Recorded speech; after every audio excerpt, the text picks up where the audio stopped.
Пачакай, стары, табе ўжо хочется незадаволена патуркаць у дызлайк ды накламкаць на камплюктары каментары праз тое, што ўбачыў на прэв'ю відэа. Маўляў, сам ты аўтар духата, малады і зялёны, і не ведаеш, што такое сапраўдны геймплей. Маўляў, раней трава была не толькі зелянее, але і нашмат меней палігонная, чым зараз. Не злуйся, а паслухай маю гісторыю пра System Shock да канца, можа ты нават са мной пагодзішся. Вітаю ўсіх, я Руді, налейце сабе вадзічкі, каб запіць пігулечкі, і пакуль дзяды яшчэ ў экранаў і не разбегліся з мармытаннямі па паліклініках ды лаўках, без доўгіх уступаў і нахабных спойлераў разбяромся, што такое гэты ваш ремейк System Shock. Арыгінал гульні выйшаў ажно ў 1994 годзе. І хацелася б сказаць, што скалыхнуў гульнявую супольнасць, але праддаўся невялікім накладам, ды агулам выйшаў у мінус для распрацоўшчыкаў. Адкрытая трохмерная гульня пра касмічную станцыю, звар'яцелы мясцовы чат GPT, што завецца Шодан ці Шадан, як каму падабаецца. І гэты штучны інтэлект палюе на чалавецтва агулам і нашага героя айцішніка асобна. Гульня не прадалася, але безумоўна засталася ў сэрцах і памяці шматлікіх фанаў сваёй адкрытасцю, імерсіўнасцю, то бок варыянтнасцю праходжання і атмасферай. Потым была і другая частка, і спроба ў трэцюю, але ж адсутнасць камерцыйнага поспеху амаль не загналі сусвет у труну. Заўсёды, калі распрацоўшчыкі бяруцца за рэмейк старой гульні, важна адразу вызначыцца, якім шляхам ісці. Проста абнаўляць графоній і крыху падправіць геймплей? Ці заняцца вялікай перапрацоўкай гульнявых магчымасцяў для аптымізацыі пад сучасныя запыты геймдэва. Ад гэтага шмат што залежыць, і кожны падыход мае сваіх прыхільнікаў, так і хейтараў, што дакладна ведаюць, як трэба, а як не. Падаецца, што адзінага рэцэпта не існуе, і сапраўды кожны выпадак асобны. Night Dive Studios, якая не мела дачынення да арыгінала, а займалася сумяшчальнасцю розных старых гульняў з сучаснымі платформамі, пайшлі даволі арыгінальным шляхам, не зусім новым для іх і, што лагічна, выцякаў з іх прафесійнай дзейнасці. Яны вырашылі зарабіць па сутнасці той самы перанос старой гульні на сучасныя платформы, чым увесь час і займаліся, але з цалкам намаляванай нанава графікай, і зноў жа, але не сучаснай, а той самай піксельны. І гэта візуальна неймаверна ўражвае. Гэта не проста нейкі рэмастр старой гульні, а цалкам зробленыя ў 20-х прыгожыя шэйдерныя, так бы мовіць, пікселі. Я, бачыўшы раней трэйлеры, чамусьці не звяртаў на тое увагу і заўважаў толькі яе каляровую сакавітасць, неонавую, кіберпанкаўскую, бягуча-палязоўскую, такую, што кідаецца ў вочы. І запусціўшы ў першы раз, проста выпаў у ападак. Я быў агалошаны тым, наколькі карцінка сакавітая, наколькі цалкам праваліўся ў гэты піксельны свет. Хвілін 10 проста хадзіў і торкаў усё запар. З гэтымі піксельнымі кнопачкамі, ад якіх уключаецца вада ў туалеце, я вярнуўся ў сваё дзяцінства ў нейкі дзюкнюкі. Памятаеце ўвесь гэты інтэрактыў стрип-клуба, прыбіральні, як тады яно ўсё ўражвала. І вось я адчуў гэта ўсё нанава. Не проста запусціўшы старую гульку, якую можна праз кроў з вачэй любіць па старой памяці, па-алдоўску, ну, ці калі вы люты рэтраград, а сучасная гульня, што дорыць табе новыя эмоцыі таго часу, і кожны піксель начышчаны так, нібыта яму сёння ісці на спатканне. За гэта проста паклон у ногі, лямур, тужур і абдымашкі. Да гэтай кучы, што ўражвае не менш дызайну, гульня важыць 10 гігабайт. Вам не трэба дакупляць чарговы SSD, каб проста ставіць новую гулю ў 2023 годзе. Набыў яе ў дзень рэлізу і, убачыўшы запыт на месца, падумаў, што гэта дэмка, бо мой мозг ніяк не мог нават уявіць сабе такое. У галаве ўсё ж System Shock ніяк не належыць да суполкі інды-праектаў і ішоў з кагорты чаго пасур'ёзней. Ну, проста таму, што гэта шутер, які не можа важыць 10 гігоў. Наколькі я змог зразумець, геймплейна змянілі зусім не шмат чаго, падрэзалі лішнія лабірынты на лакацыях, крыху стылістычна драстычна перапрацавалі дыялогі і крыху уладкавалі агулам гульню пад сучасныя патрабаванні геймдызайну. На пачатку планавалі зрабіць проста рэмастер, потым набраўшы грошаў, ужо рэмейк, ну і пасля суперпаспяховай кампаніі на Kickstarter ажно перасэнсавання, так яны назвалі. Праўда, потым быў пераход з рухавіка Unity на Unreal Engine 4, недахоп грошаў, і ўсе гэта гісторыя амаль з прыпыненнем распрацоўкі доўжылася прыкладна 8 гадоў. І цяпер яна перад намі. Што дакладна можна сказаць, сапраўды з'яўляецца амаль што копій той самай старой школы. Усё як раней гулялася ў гульні, усё захавалася. І калі пачаць глядзець праз завесу ностальгіі і ідэалізацыі мінулага, дык мы знойдзем там і ўсё тыя ж мінусы гульняў таго часу. Але ж давайце па чарзе.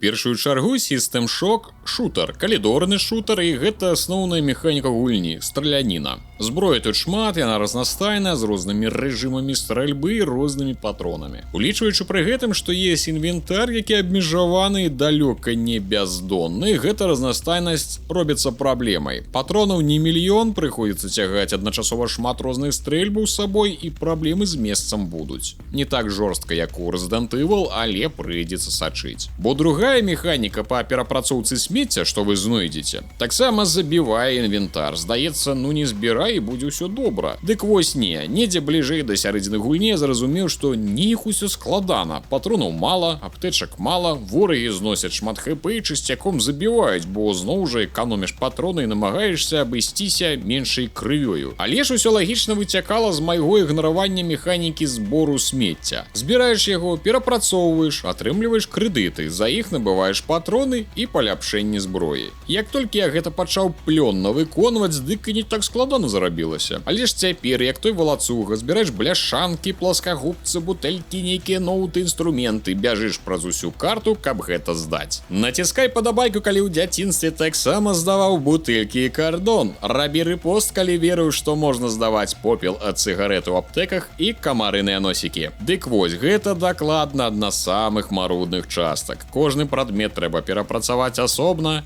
кожны раз. Няма нейкай адзінай кнопкі. Выпіў бутэльку газіроўкі, атрымаў пункт здароўя, перапрацуй бляшанку ад яе, кляты мех з косткамі. Грэта Тунберг пэўна задаволена гэтай гульнёй. Але ж для мяне гэта была даставучая функцыя, і добра, калі на запасе пад канец гульні патронаў і можна было не займацца гэтай лухтой. Другая частка, што прыйшла да нас з 90-х, клятыя лабірынты. І калі мы гаворым калідорны шутер зараз, мы больш маем на ўвазе, што ты ідзеш па аднаму шляху без якой варыянтнасці, умоўна праз адну кішку, без адхіленняў. Тут жа, кажучы, калідорны шутер, можна сказаць, што вы будзеце толькі і рабіць, што хадзіць літаральна па гэтых клятых калідорах. Іх тут процьма, нават не процьма, мільёны. Усё шчыльна, блізка, дзясяткі дзвярэй, кутоў, праходаў, і на пачатку ты проста не гатовы да такога. Дык куды ісці тут? Ужо потым вы пачняце крыху разумець, нават без карты, куды ісці, але гэта ніяк не выпраўляе сітуацыю. Не скажу, што мяне гэта моцна бянтэжыла, я чамусьці наадварот атрымліваў нейкае нават вар'яцкае задавальненне ад гэтага бадзяння ў духу старой школы. Гэта духата? Гэта лютая духата. Такая калідорнасць душнейшая за найдушнейшы твіт у твітары, але менавіта гэта, на дзіва, і робіць часткова новы System Shock унікальным. Духата, ад якой ваша задубеўшая скура на пятках зноў робіцца ружовай, мяккай, і для гэтага не трэба яе шараваць пемзай. Просто ўключаеш System Shock, глядзіш на гэтыя пікселі, боўтаешся, як тое самае ў сажалцы па бясконцых калідорах, увесь час поркаешся ў інвентары паадзінцы, перарабляючы кожны прадмет, і адчуваеш па гумкі турба, а валасы з грудзей зноў вяртаюцца на галаву. І да гэтага ўсяго дадайце складанасць, бо часта, калі згадваюць гульні мінулых часоў, адным з пунктаў будзе складанасць і бязлітаснасць да геймера. Ніхто тады не задумаўся пра вашыя пяшчотныя пачуцці, што вам будзе складаненька, і пойдзеце пісаць незадаволеныя каментарыі з тым, бо не было ні каментарыяў, ні больш таго з тым. Гуляй і не ный, так завецца гэты падыход. Вам нічога не будуць тлумачыць. Карта існуе, каб вы канчаткова не заблыталіся ў калідорах, а не каб паказваць, куды ісці. Ніякіх падказак па задачах, цэлях, кірунках. Проста аўдыёзапісы, дзе іншы раз могуць сказаць, што трэба зрабіць, але ніяк ідзе. Паверх могуць толькі пазначыць 1 з 10, і тое дзякуй. Дазволю вам невялічкую падказку, калі бачыце прадмет, які нельга перарабіць, на усялякі яго вазьміце, ці запомніце месца, дзе ён ляжаў, бо гэта хрэновіна можа вам спатрэбіцца праз гадзін 10. Я так з галавой аднаго кіраўніка цёгаўся, да канца ўпэўнены, што не так проста яна там ляжала. І сапраўды, не так проста. Гэта ўсё называецца моднымі словамі immersive sim. Варыянтнасць праходжання, нелінейнасць таго самага праходжання, шырокія свабоды ўзаемадзеяння з асяроддзям. І гэта назва, дарэчы, прыпісваецца аўтарству людзей, адказных за яшчэ арыгінальны System Shock. Не буду лезці ў гэты лес з жанрамі і паджанрамі, але тут сапраўды адчуваецца нібыта нейкая вольнасць. За кошт больш адсутнасці ўказанняў, што канкрэтна рабіць, і магчымасці выконваць ланцуг квестаў у розным парадку. Але ж калі ўжо шмат прайшоў, разумееш, што хутчэй ствараецца бачнасць гэтага непарадку, бо сюжэт будзе ўсё роўна ісці па запланаваных рэйках. Бегаем, страляем, намагаемся зарабіць кэп тупаватыя праціўнікі. Яны тут зусім драўляныя. Не трапілі па вам. Вырашаем лагічныя задачкі, коўзаемся па кіберпрасторы. Гэта такая гульня ў гульні, праз якую іншы раз можна адкрыць нейкія там дзверы ў схованку з каштоўнымі прадметамі. І намагаемся не прашчоўкаць момант, калі будзе чарговая падказка, куды ісці. Бо я так не адну гадзіну іншы раз бадзяўся праз тое, што недзе не ўзяў пэўную картку, ці праслухаў карысную і торкаўся ва ўсе дзверы, бо не ведаў, што далей. Як і казаў раней, гульня не літасцева да геймера, таму трэба трымаць вуха навостраным. System Shock сапраўдная старая духата, ад якой вас можа званітаваць на 100-м калідорным павароце, і проста яна будзе не для вас. А нехта, як я, магчыма, праз уласцівыя мне душныя бакі, пра якія ўвесь час чамусьці нагадвае моя жонка, будзе баўдзець і вяртацца ў гэтыя душныя калідоры сістэмнага шоку з задавальненнем. Так што трэба быць пільным з ёй, магчыма, для пачатку пагуляць у бясплатную дэмку ў Steam. У Беларусі, на жаль, недаступна, а праз украінскі аккаунт каштуе $27. Яна доўгая, вялікая і можа сапраўды быць добрым падарункам для старыка, што хоча пабадзяцца па душных калідорах касмічнай станцыі, пастраляць кібаргаў і пазбіраць смецця. Ці будзе яна падабацца геймерам, што ведаюць толькі сучасны геймінг?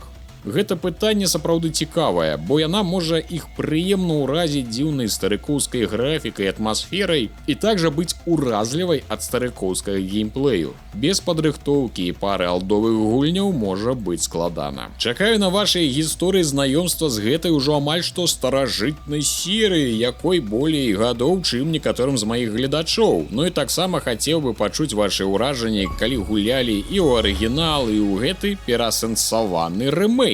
Буду чакаць на ваши каментары, панскія і паненскія падабайкі таксама. Не забываем заходзіць на канал Відзік, на якім ужо выйшла 5-е відэа пра розныя гікаўскія рэчы. Напрыклад, апошні выпуск быў прысвечаны вялікай імпрэзе ад Apple, дзе прадставілі шмат навінак, у тым ліку дарагушчыя акуляры. Падрабязнасці па спасылках і на канале. Дзякуй вялікі спонсорам з Patreon, якія дапамагаюць і падтрымліваюць мой канал і даюць матывацыю ствараць новыя праекты, дзе праз забаўляльны контент спрабуем пашыраць беларускую гульнявую прастору. За гэта там можна атрымаць ранні доступ да відэа, падзяку напрыканцы, якую вы бачыце зараз, і дадатковыя матэрыялы. Таксама цяпер можна быць спонсорам і ў YouTube, за што можна таксама жа атрымаць падзяку ў відэа, на жаль, пакуль па тэхнічных прычынах без ранняга доступу. З вами быў Рудзі, усіх абдымаю і да новых сустрэч тут і на Твічы, і на Відзіку.